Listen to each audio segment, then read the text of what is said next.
أعوذ بالله من الشيطان الرجيم وتعاونوا على البر والتقوى ولا تعاونوا على الإثم والعدوان واتقوا الله إن الله شديد العقاب.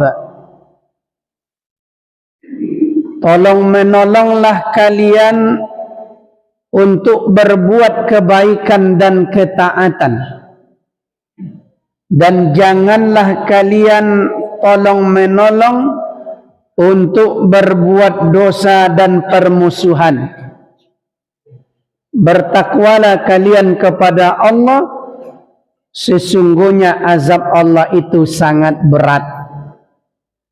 Surat Al-Maidah surat yang kelima ayat yang kedua. Puji syukur kita ucapkan kepada Allah Subhanahu wa taala, salawat kepada Nabi Muhammad sallallahu alaihi wasallam. Allahumma salli ala Muhammad wa ala ali Muhammad. Di dalam hadis sahih yang diriwayatkan oleh Imam Al-Bukhari dari sahabat Zubair bin Adi, beliau bercerita, suatu hari mereka mendatangi sahabat Anas bin Malik, dan beliau bercerita tentang kekejaman penguasa pada hari itu yang bernama Hajjaj bin Yusuf As-Saqafi. Jadi mereka kok bercerita kepada sahabat Nabi namanya Anas bin Malik. Anaknya ceritakan tentang kondisi politik dan keamanan ketika itu. Kenapa mereka bercerita? Karena Hajjaj bin Yusuf ketika itu memerintah dengan tangan besi. Tangan besi mau kesuar bo. Bapak si tangan. Enggak. Apa maknanya? Memerintah dengan zalim, dengan diktator. Ya, sehingga siapa yang melawannya ketika itu dia libas. Lalu ketika itu sahabat Anas bin Malik pun menghibur mereka. Kecik sahabat Anas bin Malik kepada para tabi'in yang datang cako, isbiru, bersabarlah kamu, kata beliau. Fa innahu la ya'ti alaikum zamanun, sesungguhnya tidaklah akan datang suatu zaman illallazi ba'dahu syarrum minhu, melainkan zaman setelahnya jauh lebih buruk daripada zaman sebelumnya. Lawak rasulkan kini ya tolon. Oh lah tolon. Mana lebih rancak zaman Soeharto dari zaman kini? Hah? Kok jujur wak kau pak? Mana lebih rancak?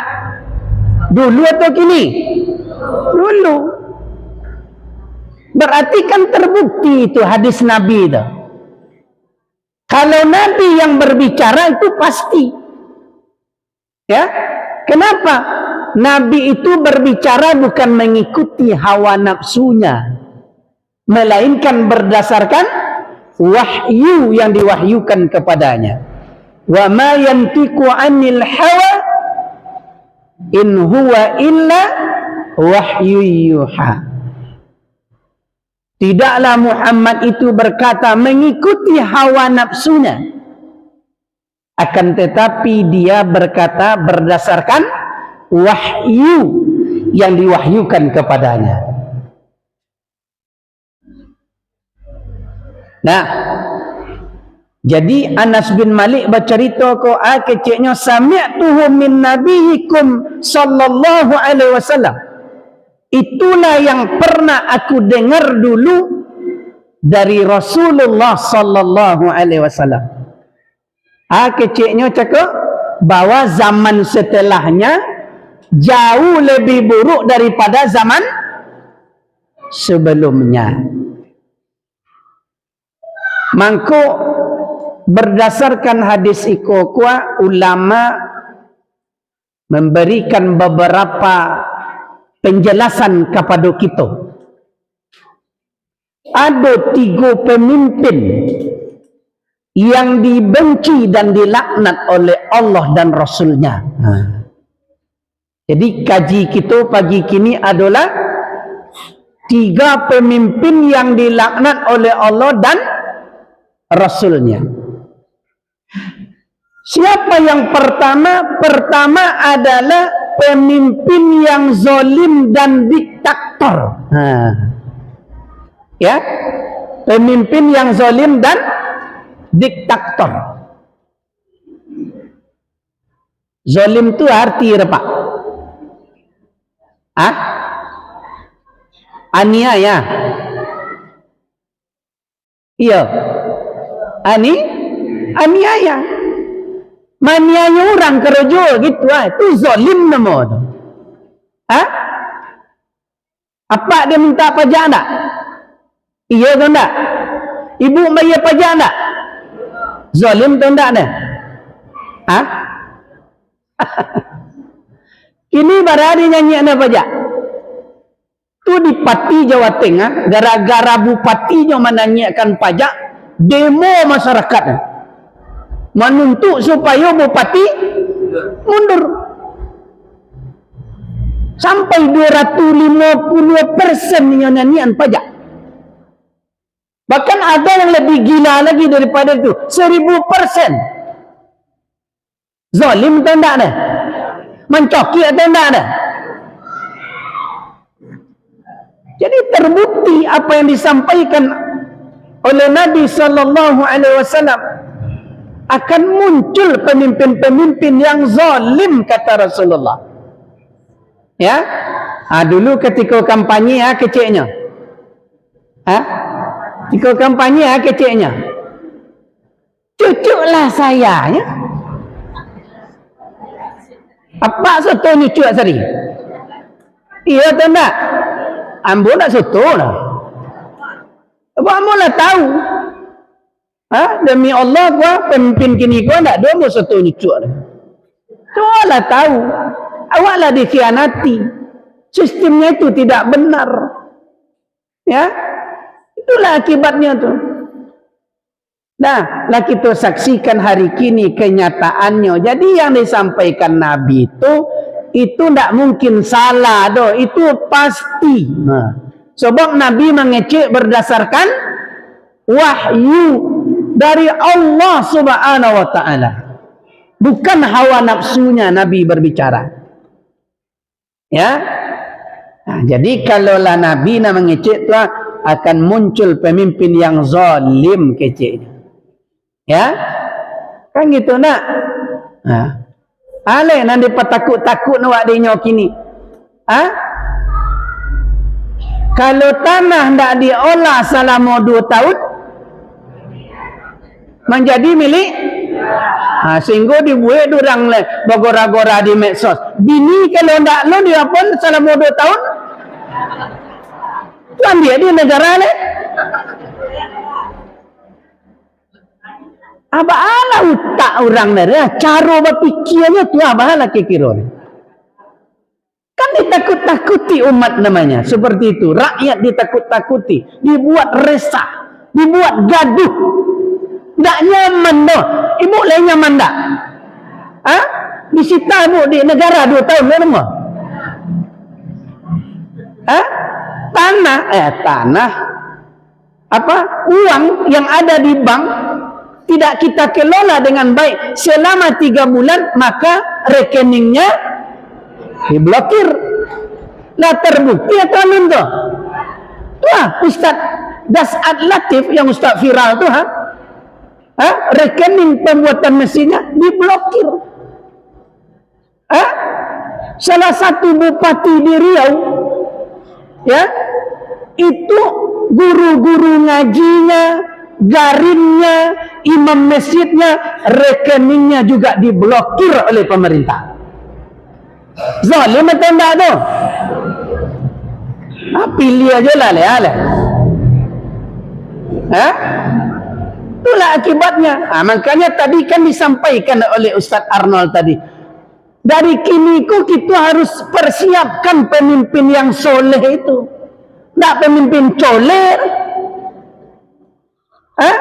Kau salah mokonan dipilih pemimpin coleh, bukan soleh. Makanya generasi anak-anak kita ni memang sekarang umurnya 10 tahun, 11, 5 tahun lagi, 10 tahun lagi dia sudah remaja, sebentar lagi dia sudah dewasa.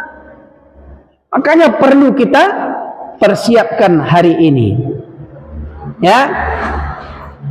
Itulah bedanya kita orang beriman kok dengan orang kafir, dengan orang munafik. Tadi juga dibaca ayat, ya enggak? Apa itu tadi?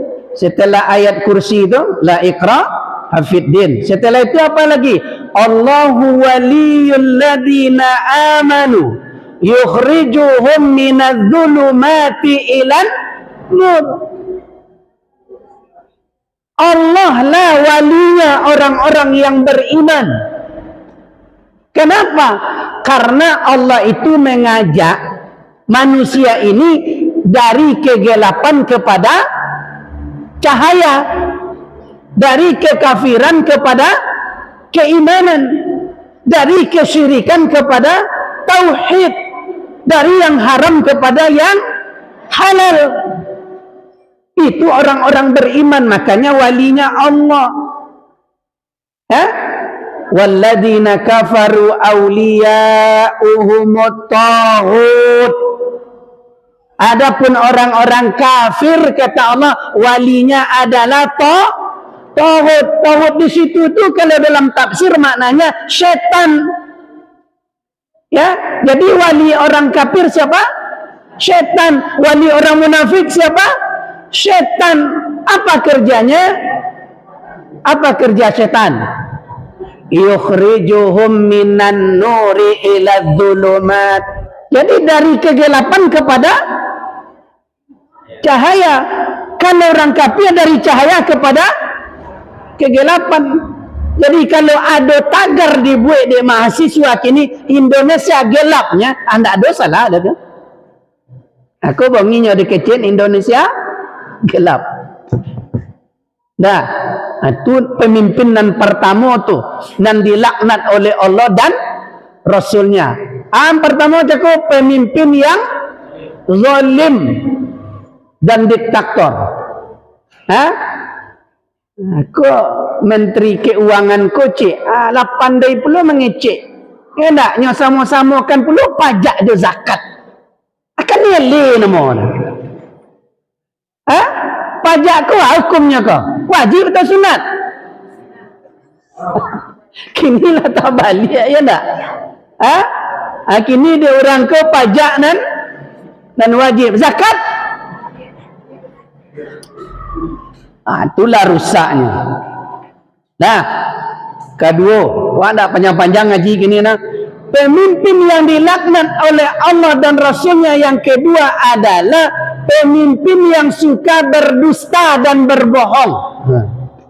Ya, pemimpin yang suka berdusta dan berbohong.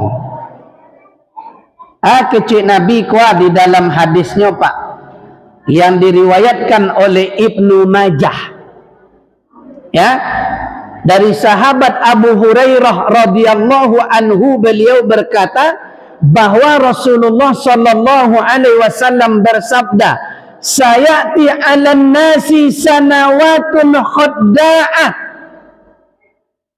akan datang nanti kepada masyarakat tahun-tahun yang penuh tipu daya dan kebohongan.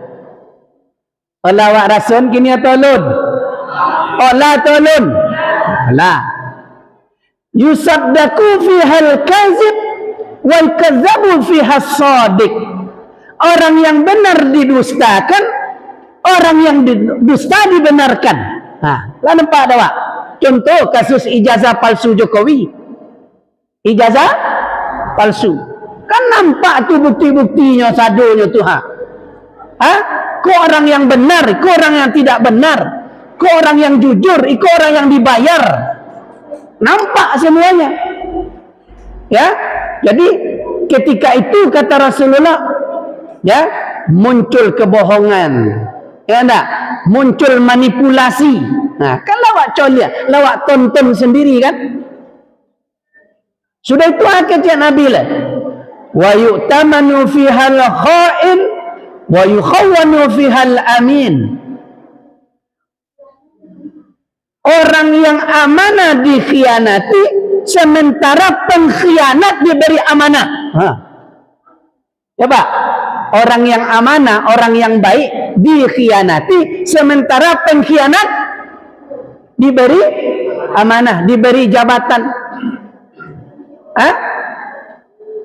Deh, kalau awak ikuti Pak, miris hati awak kau dinya. Enggak? Akhirnya berpasul-pasul orang, piti lah banyak, habis utang luar negeri lah banyak. Kan itu. Apa pasal awak? Contoh untuk membayar pajak tadi. Sado kena pajak kini. Apapun lah kini, kena pajak. Ya Pak? Termasuk je bini-bini awak ada pajak. Itu kondisi realita di lapangan hari ini yang tak bisa kita pungkiri, ya, yang langsung kita lihat dan kita saksikan setiap hari kezaliman itu. Sementaranya berpoya-poya, ada dan dua bagi jabatannya Pak, wakil menteri yo. Ya nak, komisaris salah satu BUMN yo pula. Abang ada Pak gaji sebulan. Jadi dulu Pak Imam An-Nawawi, beliaulah satu-satunya, ya, ulama yang menolak tentang pajak ini.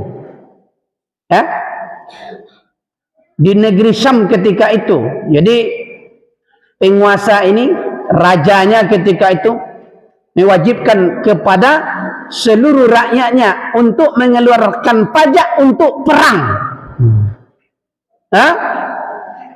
Ulama-ulama pada umumnya tidak berani melawan kepada penguasa. Hanyalah sejak dari dulu pada itu tu Pak.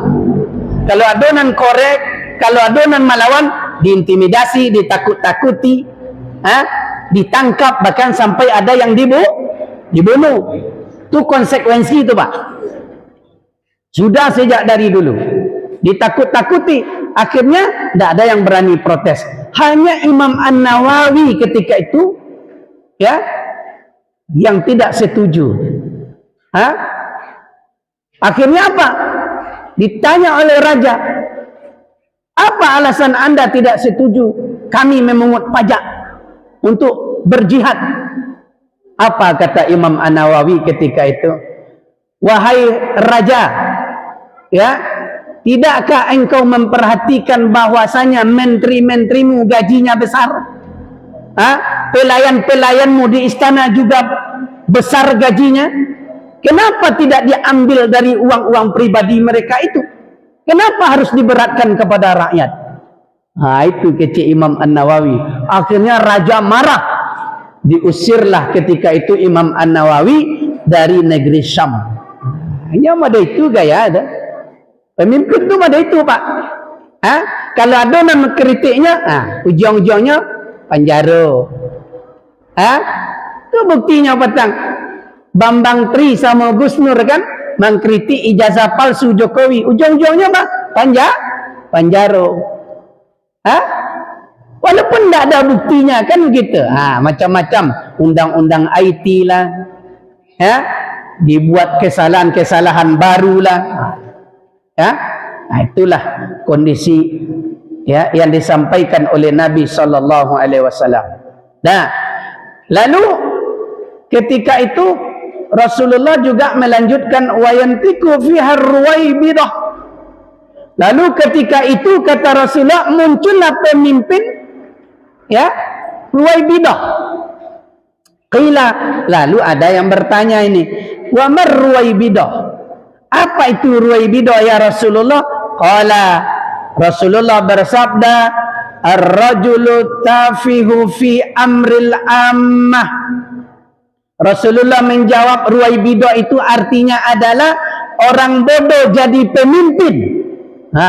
Orang bodoh jadi pemimpin, ya, yang berbicara, ya, dan mengurus urusan umat atau publik, tapi dia tidak paham. Gitu Kalau awak colik kini atau lon. Olah, nam pelongak-pelongok dah gitu-gitu dah obey dah. Tak? Tapi bapasuan gitu itu yang dimaksud oleh Nabi SAW. Dan yang terakhir, pemimpin yang tidak disukai atau dilaknat oleh Allah dan Rasulnya itu adalah pemimpin yang jahil dari segi agama. Jahil dari segi, dulu sianan jadi pemimpin, jadi khalifah, Pak Inyo langsung jadi imam. Kini lain model itu. Lain model itu. Bupati, wali kota, lain pandainya jadi imam. Kan tak sado dah kan? Dulu Jokowi jadi imam tanpa apa yang dibaca dah. Bismillah songok juga Fatihahnya. Bismillahirrahmanirrahim. Ya rukuk sekali.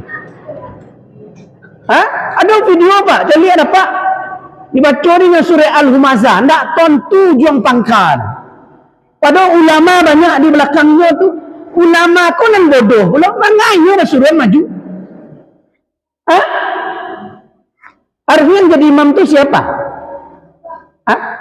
Yang jadi imam tu siapa? Yang paling fasih bacaannya, topek maharijal hurufnya, banyak hafalannya, ya, itu yang paling utama. Dia termasuk orang yang berilmu, orang yang soleh. Ada tak imam yang tidak soleh? Ada imam tak soleh tak? Sudah jadi imam, tiba keluar. Atau sudah jadi imam, ya, yang kereta ikut yang balau apa imam kayaknya ada, tak bisa ada tu. Itu fasik nama imam model itu deh. Tak boleh kita berimam kepada orang seperti itu. Fasik. Fasik itu arti itu pelaku dosa. Pelaku dosa. Ada lagi tempat kawan tu, dia jadi imam, sudah itu jadi panitia hakim jadi panitia hakim. Imam saja kok. Kan kini orang menyambut apa lah? Kemerdekaannya kan berbagai macam cara. Ya tak? Madu'un kim lah, pertandingan domino lah, pertandingan kowa lah. Nandak berhenti-henti sejak dari dulu manjik tampinang. Ikut kan awak lah dihinakan di orang kafir, orang Belanda dulu. Awak tak baca sejarah. Bacalah sejarah. Cuma lah tu Batang Pinang bagi oli. Apa panjik dah awak. Berapa bodoh. Ketika manjik, aku dua tapi jalan. Biko hadiah nanti dapat enggak lo godang lepak. MB terompa Jepang. Itu hadiahnya. Ni baca rabuk kawan nanya kata. Kadang anu nang terjatuh bagai tiba bawa mati. Rasulullah lah. Kita tak mau sadar masa seperti itu menyambut kemerdekaan. Apa le nambah buat-buat maksiat ni? Badonor gentanggul. Mana? Sudah itu berdatangkan artis-artis yang buka-buka aurat, ya, membuat maksiat. Lalu tokoh-tokohnya diam saja, tokoh-tokoh agamanya tidak ada yang menegur. Itulah pemimpin kalau jahil dari segi agama. Nah, makanya kecil Nabi kuat dalam hadis yang diriwayatkan oleh Imam Al-Bukhari, innallaha la yaqbidul ilma intiza'an yantazi'u minal ibad. Sesungguhnya Allah itu tidak langsung mencabut ilmu itu dari para hamba-hambanya. Walakin yaqbidul ilma biqabdil ulama. Akan tetapi Allah mencabut ilmu itu caranya adalah dengan mewafatkan para ulama. Ya Pak, diwafatkan oleh Allah para ulama. Ulama aku kan ada dua Pak. Satu ulama Rabbani, dua ulama su'. Ulama Rabbani yang mana? Ulama yang jujur, ya? Ulama yang selalu berada dalam kebenaran, berani menyampaikan kebenaran, tidak ada yang dia takuti kecuali hanya Allah saja. Itu ulama Rabbani namanya. Dan kedua ulama su', ulama jahat. Siapa ulama jahat? Ulama yang suka menjilat, ambil muka. Itu ulama su' namanya Pak. Kalau ulama yang jujur hari kini tidak berapa lagi. Yang banyak tu ulama su', ulama penjilat yang banyak. Lah. Lalu kata Rasulullah, hatta idza lam yubqi 'aliman, sehingga ketika itu tidak ada lagi ulama yang jujur tadi. Tak ada ulama yang pemberani cakap, tak ada lagi. Tak banyak nan mati yang meninggal. Ittakhazan nasu ru'usan juhalan. Maka ketika itu kata Rasulullah, manusia mengangkat pemimpin yang bodoh-bodoh. Pemimpin yang bodoh. Bodoh dari segi apa? Dari segi agama. Ya. Fasu'ilu fa'aftau bi ghairi ilmin. Lalu kata Rasulullah, ketika ditanya padahal dia tidak tahu, lalu dia mengeluarkan fatwa padahal dia tidak tahu. Fadallu wa adallu, kata Rasulullah, dia sesat dan menyesatkan. Nah, itu kajian kita pagi kini. Ada 3 pemimpin yang dilaknat oleh Allah Subhanahu wa taala. Satu aja kau, pemimpin yang zalim dan diktator. Kedua, pemimpin yang suka berbohong, ya, berdusta. 3, pemimpin yang jahil, bodoh dari segi agama. Semoga kita dilindungi oleh Allah dari pemimpin yang seperti ini. Fa'tabiru ya ulil absar la'allakum turhamun. Assalamualaikum warahmatullahi wabarakatuh.